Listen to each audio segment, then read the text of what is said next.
Hace algunos años, cuando trabajaba como profesor en una pequeña escuela primaria, experimenté algo que todavía me da escalofríos al recordarlo. Al principio, pensé que solo estaba cansado, que mi mente me estaba jugando malas pasadas. Pero a medida que los días pasaban, me di cuenta de que algo oscuro estaba ocurriendo en esa escuela, algo que no podía explicarse con lógica. Recuerdo la primera vez que vi a Elisa. Era una niña pequeña, de no más de 8 años, con el cabello rubio y los ojos de un azul profundo. Parecía sacada de un cuento de hadas, una niña angelical, siempre tranquila y callada. Elisa no tenía muchos amigos, pero nunca se quejaba. La primera vez que me llamó la atención fue durante una clase de arte. Los niños estaban pintando paisajes, animales y cosas típicas de su edad. Pero Elisa estaba pintando algo diferente. Me acerqué para ver su dibujo y me quedé helado. Elisa había dibujado a un hombre colgado de un árbol. La cuerda estaba claramente detallada y el rostro del hombre tenía una expresión de terror que no esperaba ver en una pintura de un niño. Traté de no mostrar mi sorpresa y le pregunté qué estaba dibujando. «Es solo un juego que jugamos en casa», respondió, sin apartar la mirada del dibujo. Le pregunté quién jugaba con ella, y me respondió que jugaba sola. Algo en su tono era inquietante, una especie de indiferencia que no encajaba con la expresión alegre de su rostro. Le pedí que dibujara otra cosa, algo más alegre, y Elisa simplemente me sonrió y dijo que no sabía dibujar otra cosa. En ese momento, pensé que quizás estaba proyectando algo que había visto en la televisión o en una película inapropiada para su edad. Los niños absorben cosas de su entorno, y con tantas pantallas, a veces es difícil saber qué han visto. Sin embargo, no podía sacarme de la cabeza esa imagen perturbadora. Decidí hablar con la madre de Elisa al final del día. La madre de Elisa era una mujer cansada, con ojeras profundas y un semblante apagado. Le comenté lo que había visto en el dibujo y le pregunté si Elisa había estado expuesta a algo inapropiado. La mujer pareció alarmarse al principio, pero luego sonrió forzadamente.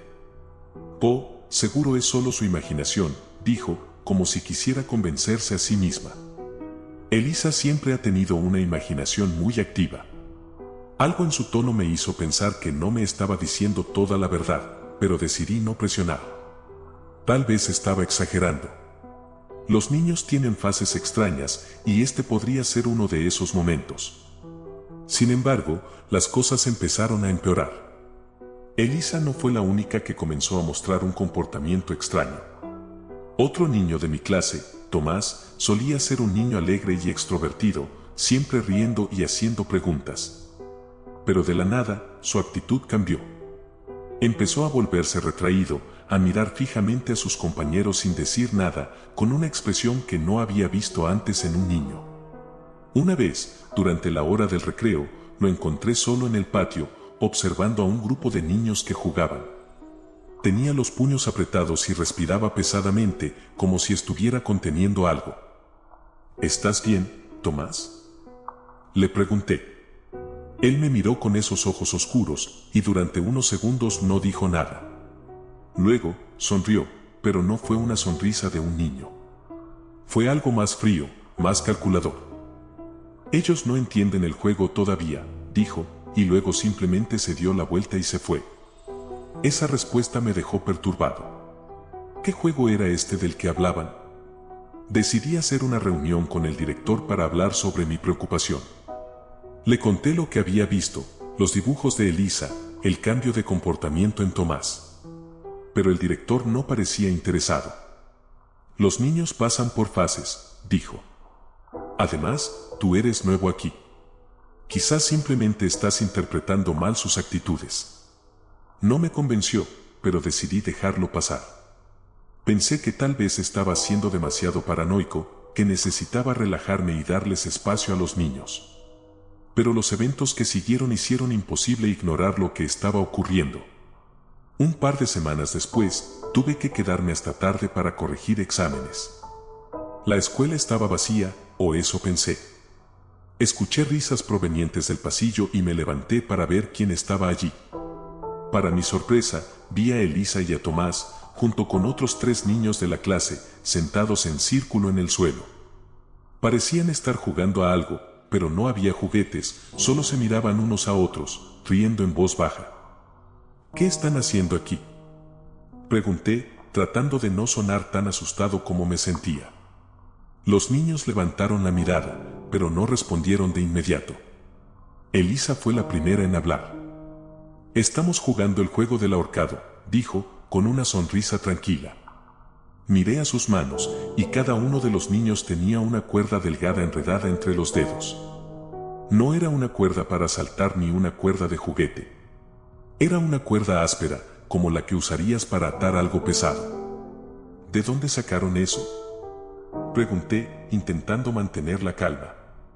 Elisa me miró, y por primera vez noté que sus ojos no eran los de una niña pequeña. Eran fríos y calculadores, como si supiera algo que yo no. Sin decir nada más, se levantaron y se fueron corriendo, riendo como si todo fuera un juego inofensivo. Esa noche no pude dormir. Las imágenes de los niños con las cuerdas seguían repitiéndose en mi mente. Sabía que debía hacer algo, pero no tenía pruebas de nada. ¿Cómo le explicas a alguien que crees que hay un grupo de niños en tu clase actuando como si fueran psicópatas? Parecería una locura. A la mañana siguiente, Elisa no vino a clase. Ni Tomás, ni los otros niños que estaban con ellos. Pregunté al director y me dijo que habían recibido llamadas de los padres, todos diciendo que sus hijos estaban enfermos. Algo en mí sabía que no era una coincidencia. Esa tarde fui a casa de Tomás. Quería hablar con sus padres, preguntar si todo estaba bien.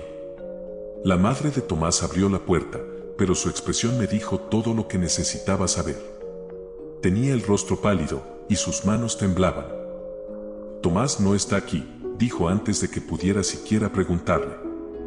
¿Dónde está?, insistí, sintiendo una creciente sensación de urgencia. Ella no respondió. Cerró la puerta en mi cara, y escuché cómo ponía el cerrojo. Me quedé allí unos minutos, sintiendo una mezcla de impotencia y terror. Decidí ir a casa de Elisa después. Cuando llegué, la puerta estaba abierta. Entré, llamando a la madre de Elisa, pero no obtuve respuesta. La casa estaba en silencio, como si nadie estuviera allí. Subí las escaleras lentamente, con el corazón latiendo con fuerza. Al llegar al pasillo, vi algo que me hizo detenerme en seco. En la pared había dibujos hechos con crayones. Eran dibujos de personas colgadas, igual que el dibujo que Elisa había hecho en clase. Pero estos eran diferentes, había más detalles, más rostros. Todos los rostros tenían expresiones de terror. Entre ellos, reconocí mi propio rostro. Elisa estaba sentada al final del pasillo, con la cuerda en las manos, mirándome con una expresión que nunca olvidaré. Era la mirada de alguien que disfrutaba lo que hacía, de alguien que sabía que tenía el control. «Ahora entiendes el juego», dijo. No sé cómo logré salir de esa casa, ni cómo llegué a mi auto. Lo siguiente que recuerdo es conducir a toda velocidad, sin rumbo, solo queriendo alejarme de esa escuela, de esos niños. Presenté mi renuncia al día siguiente. No volví a saber nada de Elisa, ni de Tomás, ni de los otros niños. Me enteré más tarde de que la madre de Tomás se había mudado repentinamente, sin dejar rastro. La casa de Elisa fue vendida poco después, y nadie sabe qué pasó con la familia. A veces me pregunto si todo fue real, si mi mente exageró lo que vi. Pero hay noches en las que sueño con esos dibujos, con las risas de los niños, y me despierto con la sensación de que algo oscuro sigue ahí fuera, esperando, buscando a alguien más para jugar su juego. Y cada vez que veo a un niño con una cuerda en sus manos, no puedo evitar preguntarme si ya ha aprendido las reglas. Después de mi renuncia, pensé que todo terminaría. Me alejé de la escuela, me mudé a otra ciudad y encontré un nuevo trabajo en una oficina, algo completamente diferente a la enseñanza. Quería olvidar lo que había pasado, convencerme de que solo había sido mi mente jugando trucos. Pero había noches en las que no podía dormir. Cerraba los ojos y veía la cara de Elisa, su mirada calculadora, esos dibujos en la pared de su casa, los rostros con expresiones de terror. Y aunque traté de reprimirlo, el recuerdo de ese día seguía acechándome, como si no pudiera escapar de lo que había visto. Pasaron varios meses antes de que algo extraño volviera a ocurrir. Estaba empezando a sentir que tal vez todo había sido una serie de coincidencias, que quizás mi imaginación había exagerado los comportamientos de los niños. Pero una noche recibí una llamada de un número que no reconocía. Era tarde, casi la medianoche. Contesté pensando que podría ser una emergencia. No escuché nada al principio, solo un susurro débil, como el sonido del viento. Entonces, una risa infantil rompió el silencio. Una risa que reconocí al instante. «Hola, profesor», dijo una voz tranquila y familiar. Era Elisa. Mi cuerpo se tensó de inmediato. No podía ser ella, me dije a mí mismo. Era imposible. Traté de responder, pero mi voz no salía. Era como si una mano invisible estuviera apretándome la garganta. «Pensaste que podías escapar del juego», dijo ella. «Pero todavía no ha terminado». La línea se cortó antes de que pudiera decir algo. Me quedé sentado en la cama, con el teléfono aún en mi mano, sintiendo como un escalofrío me recorría la espalda. Pensé que tal vez había sido una broma, alguien tratando de asustarme. Pero ¿cómo habría conseguido mi número? Había cambiado de teléfono, de dirección, había dejado todo atrás. Intenté dormir, pero cada pequeño sonido en el apartamento me hacía saltar. Al día siguiente, fui a la policía. Les conté sobre la llamada y traté de explicar lo que había sucedido en la escuela. El oficial que me atendió me miró con escepticismo. ¿Está diciendo que una niña de 8 años lo está acosando?, me preguntó, levantando una ceja. Sentí que me estaba volviendo loco. Salí de la comisaría sabiendo que nadie me creería. ¿Quién iba a tomar en serio una historia así? Incluso yo empezaba a dudar de mi propia cordura. Las cosas se pusieron peores. Unos días después, recibí una carta en mi buzón, sin remitente. La abrí con manos temblorosas. Dentro había un dibujo hecho con crayones, igual a los que Elisa solía hacer en clase. Era mi propio rostro, pero esta vez estaba llorando, y había algo en mi cuello. Una cuerda. La imagen era tan clara, tan detallada, que sentí como si alguien estuviera apretando mi garganta mientras lo miraba. Decidí visitar mi antiguo barrio, quería saber si alguien había visto a Elisa o a los otros niños. Cuando llegué, la casa donde vivía Elisa estaba vacía. Parecía que nadie había vivido allí en mucho tiempo. La puerta estaba entreabierta, y aunque sabía que no debía entrar, algo me empujó a hacerlo. El interior de la casa estaba oscuro y vacío. Había polvo en todas partes y el aire olía a humedad. Subí las escaleras con cautela, recordando el pasillo donde vi esos dibujos por última vez. Cuando llegué, me detuve en seco. Los dibujos aún estaban allí, pero eran diferentes. Había más rostros, más detalles, y esta vez reconocí a algunas personas.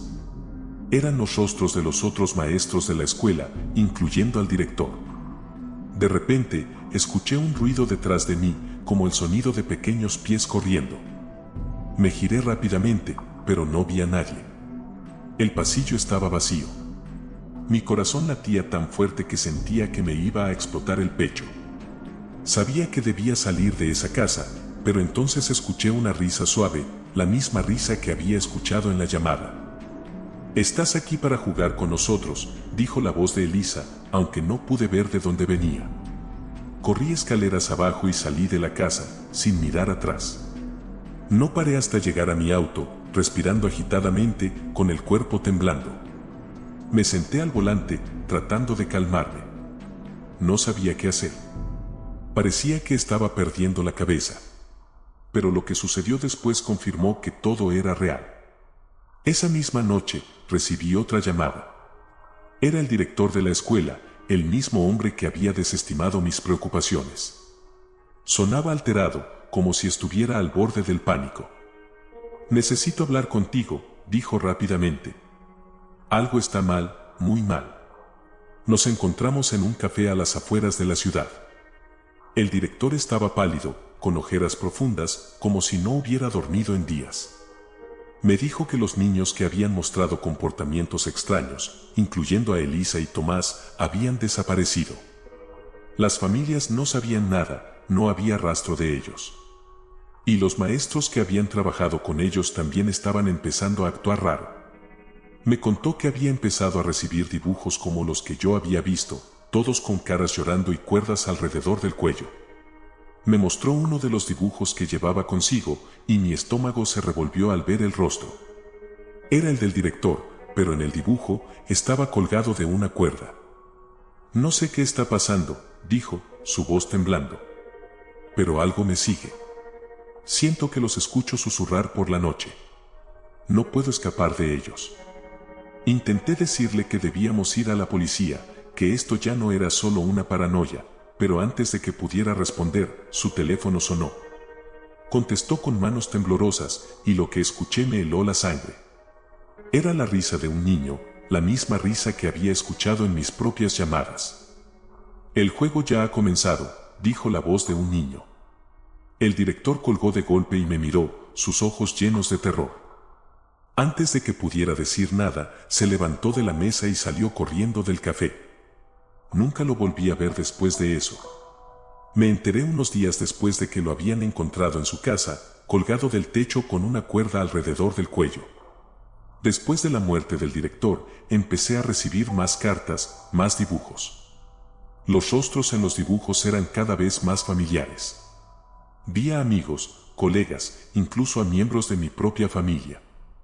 Era como si los niños supieran exactamente a quién me importaba, como si estuvieran jugando con mis miedos más profundos. Una noche, desperté en medio de la oscuridad con la sensación de que alguien estaba en mi habitación. No escuché nada, no vi nada, pero sentí una presencia, algo que me observaba. Encendí la luz y vi un nuevo dibujo en el suelo, justo al lado de mi cama. Era mi rostro, colgado de una cuerda. Y en la esquina del papel había una pequeña firma, Elisa. Dejé mi trabajo, me mudé de nuevo, cambié de número de teléfono. Hice todo lo posible para desaparecer, para alejarme de lo que sea que estaba ocurriendo. Pero sé que no importa a dónde vaya. A veces, en medio de la noche, escucho una risa suave, la misma risa que escuché por primera vez en la llamada. No sé cuánto tiempo más puedo huir. Tal vez el juego ya ha terminado para mí, o tal vez estoy esperando mi turno. Pero si alguna vez encuentras un dibujo de un rostro con una cuerda alrededor del cuello, te recomiendo que corras. Porque significa que han decidido que tú también formas parte del juego. Y esta vez, no habrá escapatoria. Esta es la historia de un Halloween que no puedo olvidar, y sinceramente, nunca lo haré. Yo era oficial de policía en un pequeño pueblo rural. Normalmente, los Halloweens eran una mezcla de travesuras inofensivas y fiestas familiares.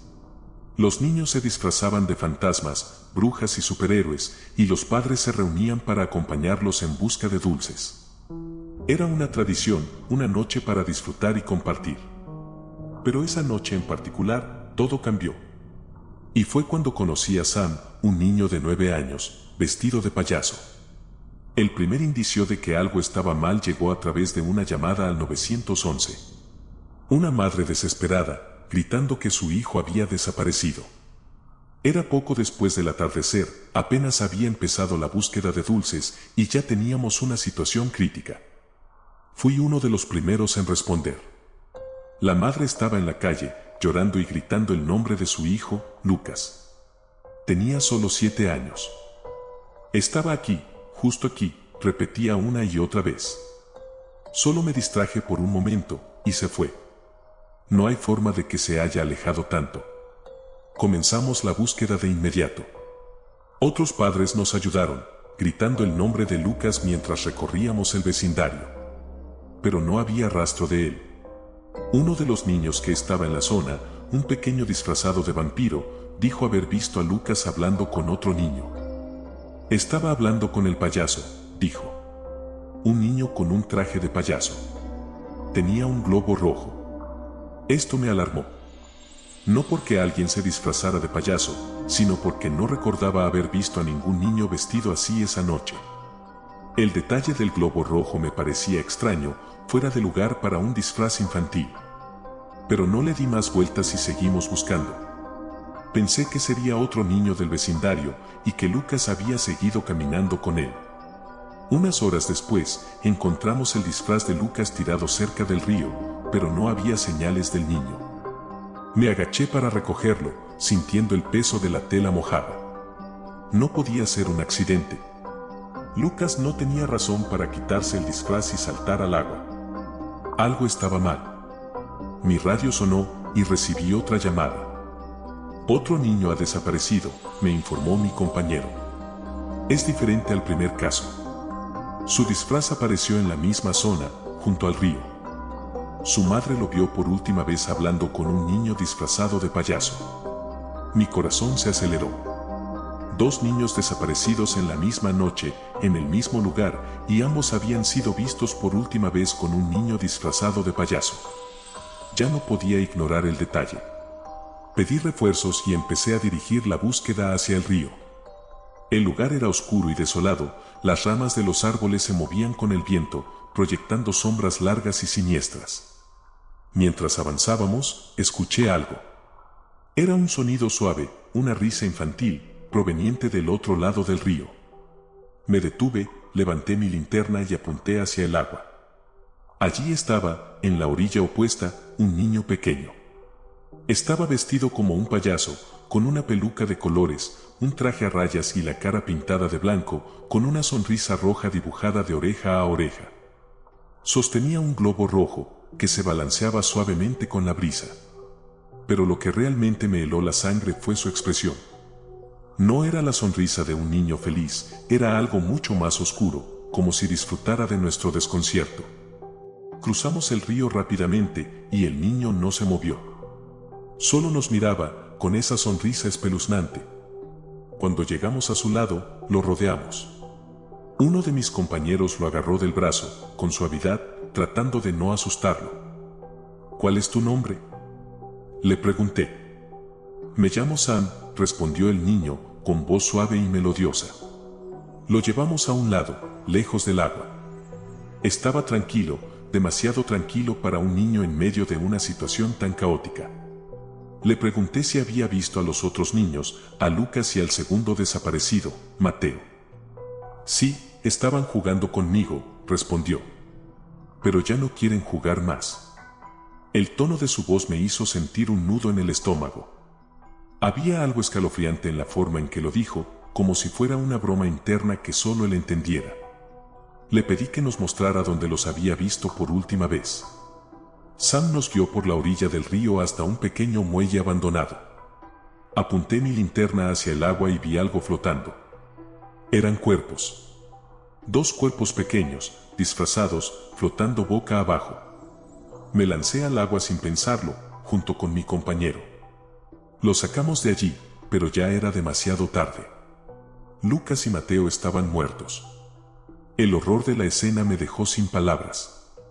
Me giré hacia Sam, esperando ver lágrimas o algún indicio de miedo, pero él seguía allí, con su sonrisa pintada, mirando los cuerpos como si fueran solo muñecos. Ellos querían cruzar el río, dijo, como si explicara una travesura. Yo solo les ayudé. Lo llevamos a la estación de policía esa noche. El niño estaba completamente tranquilo, como si no entendiera lo que había hecho, o peor aún, como si lo entendiera demasiado bien y no le importara. Sus padres llegaron poco después. Estaban visiblemente confundidos, sin saber cómo reaccionar. Les preguntamos sobre su comportamiento, si había mostrado signos de agresividad, pero ellos negaron todo. Dijeron que Sam siempre había sido un niño callado y obediente.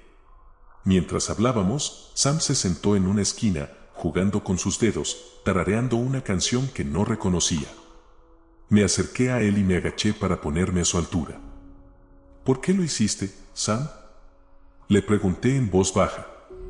Él me miró, inclinando la cabeza como un cachorro curioso.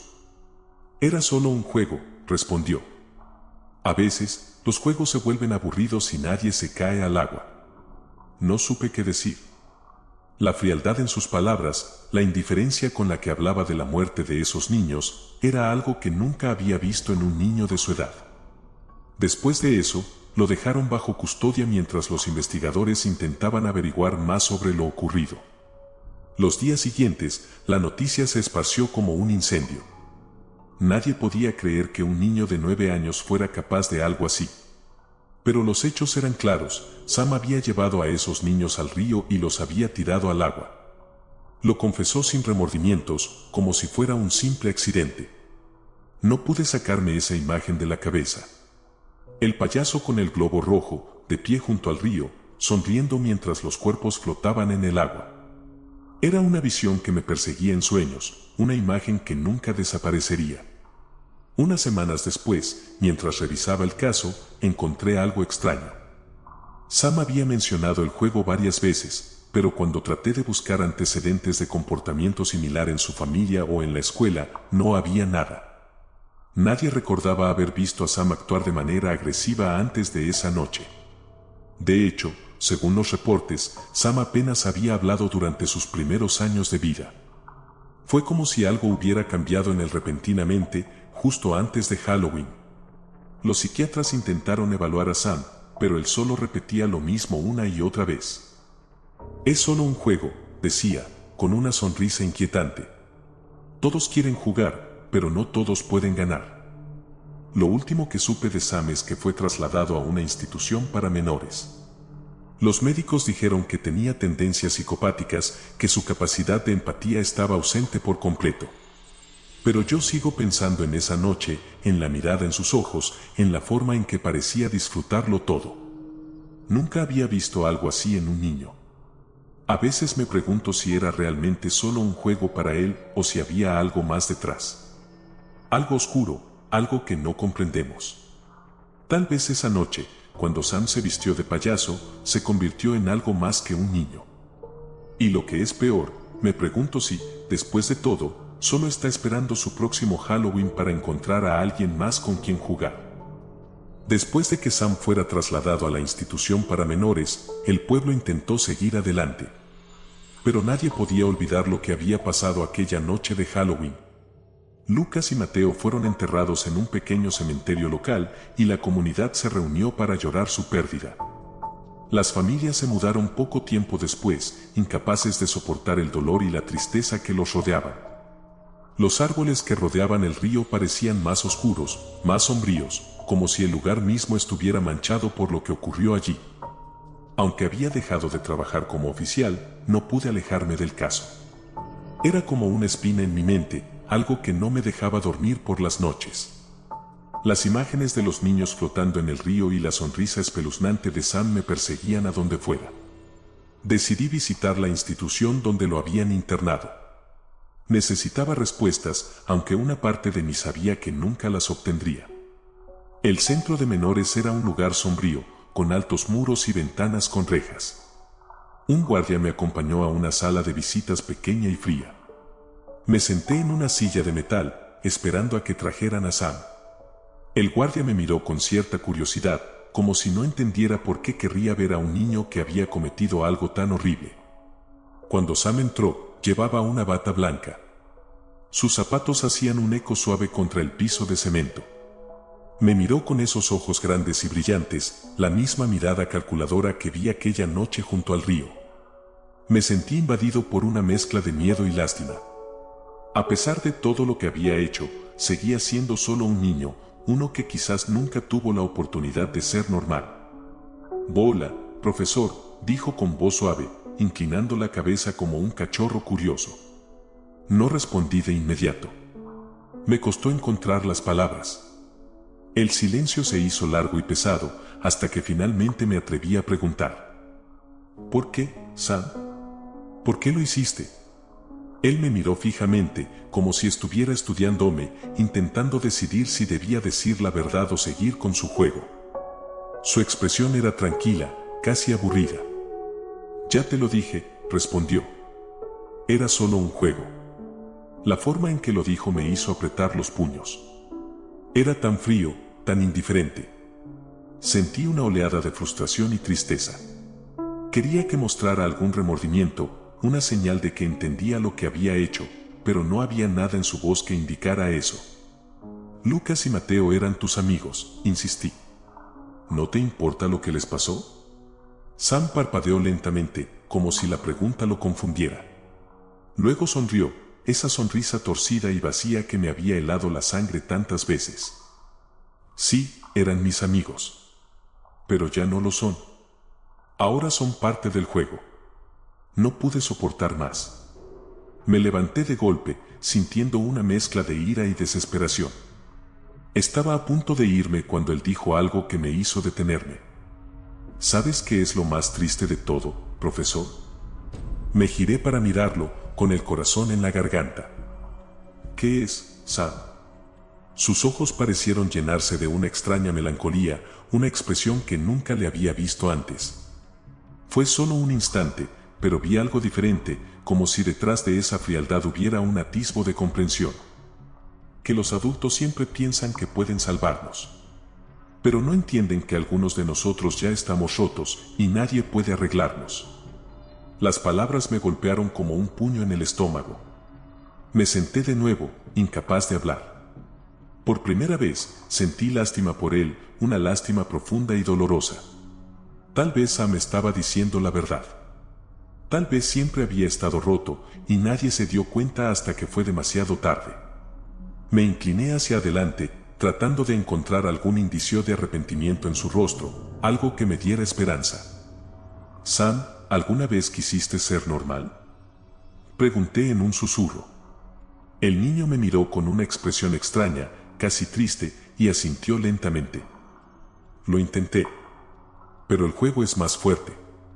Siempre gana. Nos quedamos en silencio. El guardia entró para llevarse a Sam, pero antes de irse, él me miró por última vez y me dejó con una última sonrisa, una que ya no parecía la de un niño travieso, sino la de alguien que había aceptado su destino. Salí de la institución con un nudo en el estómago. No sabía si había algo de verdad en lo que Sam había dicho, pero una parte de mí creía que sí. Tal vez, después de todo, él no había elegido ser así. Tal vez fue solo un niño atrapado en un juego que nunca entendió del todo. Meses después, recibí una llamada del director del centro. Sam había desaparecido de su celda durante la noche. No había señales de cómo se había escapado, ninguna evidencia de que alguien lo hubiera ayudado. Simplemente se había desvanecido. Esa misma noche, mientras caminaba por mi casa a oscuras, vi algo fuera de lugar. Un globo rojo atado a la puerta de mi habitación. Mi corazón se detuvo y un frío indescriptible me recorrió el cuerpo. Lo tomé con manos temblorosas y sentí una lágrima rodar por mi mejilla. En el globo había un pequeño mensaje escrito con letra infantil: el juego nunca termina. No sé dónde está Sam ahora, pero sé que él no ha terminado de jugar. Esta es la historia de algo que ocurrió cuando tenía unos 20 años y trabajaba como niñera durante el verano para una familia adinerada en las afueras de la ciudad. Era un trabajo sencillo, solo cuidar de 2 niños mientras los padres viajaban por negocios. Me habían dicho que los niños, Emma y Ben, eran tranquilos y bien portados, que no tendría problemas. Pero cuando llegué a la casa y conocí a los niños, sentí que algo no estaba bien. La casa era grande, con paredes de madera oscura y alfombras antiguas. Parecía una mansión sacada de una película de terror, especialmente en la noche, cuando las sombras se extendían por los largos pasillos. Los padres de Emma y Ben me dieron las instrucciones rápidamente antes de salir, como si estuvieran ansiosos por marcharse. Me pareció raro, pero no le di importancia. Los niños, de 7 y 9 años, estaban sentados en el suelo de la sala de estar cuando los conocí.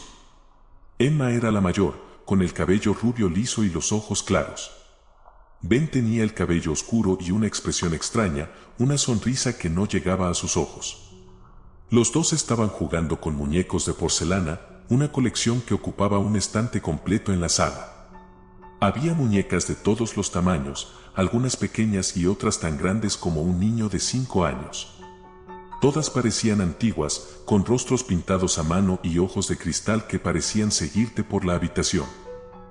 ¿Te gustan nuestras muñecas?, preguntó Emma, levantando una de las muñecas para mostrármela. La muñeca tenía el cabello oscuro y rizado, con una expresión neutral en su cara, pero algo en sus ojos me hizo estremecerme. Sentí como si me estuviera mirando directamente, como si supiera algo que yo no sabía. Son muy bonitas, respondí, tratando de sonar tranquila. Esta es Lily, dijo Ben, sosteniendo una muñeca más pequeña. Ella nos dice qué juegos jugar. Me reí un poco, pensando que solo era parte de la imaginación infantil. ¿Y qué les dice Lily?, pregunté, curiosa. Ben se inclinó hacia mí, susurrando como si fuera un secreto. Dice que juguemos a ser buenos y malos, y que siempre tenemos que escucharla. Noté que Emma lo miró con dureza, como si hubiera dicho algo que no debía. Ella le dio un pequeño codazo y luego me sonrió, esa sonrisa demasiado perfecta que parecía calculada.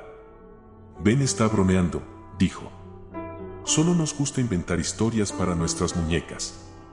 Los niños continuaron jugando con las muñecas durante un rato mientras yo preparaba la cena. No podía sacarme de la cabeza lo que había dicho Ben. Era extraño, pero los niños tienen una forma peculiar de mezclar la realidad con la fantasía. Decidí no pensar mucho en ello. Esa noche, después de cenar, los llevé a sus habitaciones para acostarnos. Cuando fui a la habitación de Emma, noté que había una fila de muñecas sentadas en la repisa junto a su cama, todas perfectamente alineadas y mirándome. Me hizo sentir incómoda, como si fueran un grupo de observadores silenciosos. ¿No te dan miedo estas muñecas por la noche?, pregunté, medio en broma. Emma negó con la cabeza, mirándome con una expresión seria. No, a ellas no les gusta la oscuridad. Prefieren quedarse conmigo. Apagué la luz y cerré la puerta, pero mientras caminaba por el pasillo, escuché algo. Era un susurro suave, casi imperceptible. Me detuve, pensando que Emma o Ben me habían llamado, pero cuando miré hacia atrás, no vi a nadie. Esa noche, me quedé en la sala de estar, viendo televisión. Los muñecos seguían en el estante, alineados, pero me pareció que había uno más que antes. Era una muñeca nueva, una que no había visto antes. Tenía un vestido rojo brillante y el cabello largo y oscuro. Los ojos de la muñeca eran diferentes, más grandes y más expresivos, como si fueran reales. Me acerqué para verla mejor y sentí un escalofrío. Los ojos parecían moverse ligeramente, siguiendo mis movimientos. Retrocedí, convencida de que era solo mi imaginación, pero entonces escuché una risa suave que venía de las escaleras. Me giré rápidamente y vi a Ben, mirándome desde el último escalón. ¿Qué haces aquí, Ben?, le pregunté, tratando de sonar calmada. Lily quiere jugar contigo ahora, dijo, señalando la muñeca del vestido rojo. Intenté decirle que era tarde y que debía irse a la cama, pero Ben solo se rió y bajó corriendo las escaleras, agarrando la muñeca. Se detuvo frente a mí, levantándola para que la mirara de cerca. Ella dice que tienes que escuchar, insistió. O no serás buena. La forma en que lo dijo, tan serio, me puso la piel de gallina. Me agaché para estar a su altura. Ben, las muñecas no pueden hablar, le dije, tratando de sonar segura. Él inclinó la cabeza, mirándome con una expresión extraña. Es porque tú no las escuchas, susurró. Pero pronto aprenderás. Esa noche, los niños finalmente se fueron a dormir, pero yo me quedé despierta en el sofá, incapaz de relajarme. Algo no estaba bien. Cada vez que cerraba los ojos, sentía que los muñecos me observaban, que sus ojos de cristal reflejaban algo más que solo luz. A mitad de la noche, desperté con un sobresalto. Al principio no sabía por qué, pero luego escuché algo. Era un sonido suave, como el de unos pequeños pies corriendo por el suelo. Me levanté lentamente, encendiendo las luces del pasillo. Los niños no estaban en sus camas. Las puertas de sus habitaciones estaban abiertas y las camas vacías. El corazón me latía tan fuerte que sentía que iba a explotar. Bajé las escaleras, siguiendo el sonido. Llegué a la sala de estar, y allí estaban Emma y Ben, sentados en círculo en el suelo, rodeados de sus muñecas. Pero había algo diferente en los muñecos. Sus rostros estaban manchados de algo oscuro, como si alguien los hubiera pintado con tinta negra. ¿Qué están haciendo?, pregunté, mi voz sonando más aguda de lo que pretendía. Emma levantó la mirada, sonriendo. Estamos jugando con Lily. Ella dice que es tu turno. Ben se acercó a mí, sosteniendo la muñeca del vestido rojo. Sentí un escalofrío al mirarla. Los ojos de la muñeca parecían llenos de vida, casi humanos. Ben levantó la muñeca y la puso frente a mi cara. Escúchala, dijo. Ella tiene algo que decirte. Fue entonces cuando lo escuché. Un susurro, suave y claro, proveniente de la muñeca. No te resistas, dijo una voz infantil. Juega con nosotros para siempre. Solté la muñeca de golpe y retrocedí, mi respiración agitada. Emma y Ben se miraron entre ellos y empezaron a reír, una risa que no sonaba como la de los niños. Era fría y vacía, como si viniera de otra parte. Corrí hacia la puerta, pero cuando la abrí, me encontré con todas las muñecas alineadas en el umbral, bloqueando mi salida. Sus ojos brillaban en la penumbra y sentí que me estaban mirando fijamente. Ahora eres parte del juego, dijo Emma.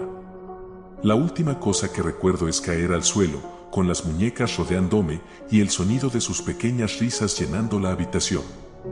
Desperté en el hospital. Me dijeron que me encontraron inconsciente en la casa, sola. Los niños y sus padres habían desaparecido. No había rastro de ellos ni de las muñecas. La casa estaba vacía, como si nadie hubiera vivido allí en años. Traté de contarles a todos lo que había pasado, pero nadie me creyó. Dijeron que fue una alucinación, un sueño provocado por el estrés. Pero yo sé la verdad. Sé lo que vi. Y cada año, en Halloween, cuando escucho a los niños reír y jugar en la calle, me invade el mismo miedo, el miedo de que algún día Emma y Ben regresen. Y que esta vez no me dejen escapar. Han pasado 5 años desde aquella noche en la que fui encontrada inconsciente en la casa de los niños. He tratado de reconstruir mi vida, de dejar atrás lo que ocurrió. Me mudé a otra ciudad, lejos de aquel pueblo, y nunca volví a aceptar trabajos como niñera. Aún así, los recuerdos me persiguen. La imagen de Emma y Ben riendo en la oscuridad, rodeados de aquellas muñecas, es algo que nunca podré borrar de mi mente. Fui a terapia durante meses. Los médicos dijeron que mi experiencia podría haber sido una alucinación inducida por el estrés, una reacción a algún trauma que había reprimido.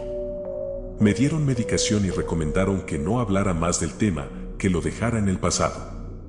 Intenté seguir sus consejos, pero siempre hay algo que me recuerda a esos niños.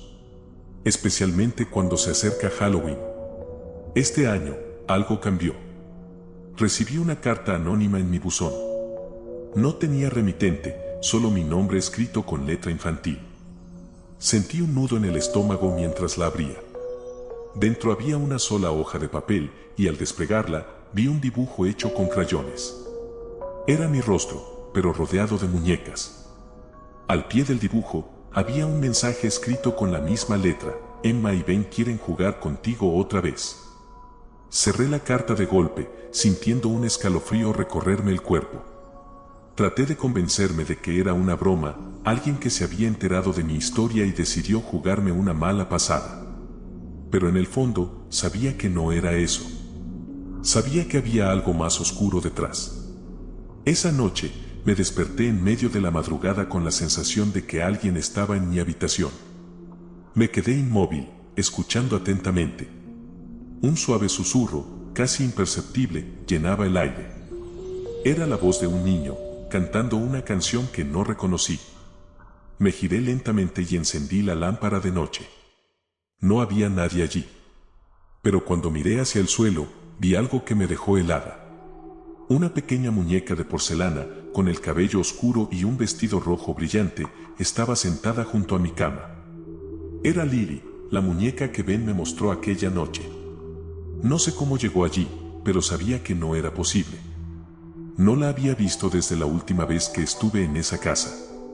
La recogí con manos temblorosas y noté que había algo pegado a su vestido. Un pequeño papel doblado. Lo abrí y vi un mensaje escrito con la misma letra infantil de la carta: ¿nos extrañaste? El juego nunca terminó.